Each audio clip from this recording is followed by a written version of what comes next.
Kenaikan jumlah daerah zona merah sudah terjadi dalam 2 minggu berturut-turut. Oleh karena itu, semua pihak ditegaskan untuk lebih meningkatkan kualitas penanganan pandemi COVID-19.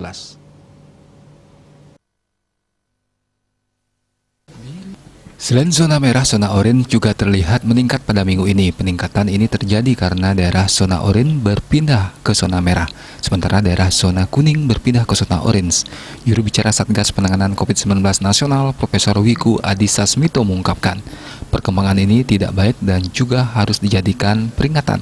Meskipun mayoritas daerah berada di zona orange dan zona kuning, pihaknya menekankan bahwa kondisi ini dinamis. Selain upaya yang dilakukan pemerintah, menurutnya perkembangan penanganan COVID-19 di Indonesia bergantung juga pada masyarakat dalam menerapkan perubahan perilaku.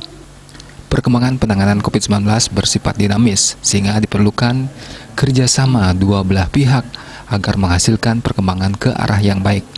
Karena secara prinsipnya perkembangan positif dalam penanganan harus diikuti dengan upaya pengendalian yang konsisten terhadap pandemi COVID-19 dengan upaya pengetatan disiplin protokol kesehatan dan mengeluarkan kebijakan yang mengantisipasi dan menghadapi perkembangan negatif dengan mengevaluasi program perubahan perilaku serta kebijakan yang diterapkan. Diah Dewi, Bali Pos melaporkan.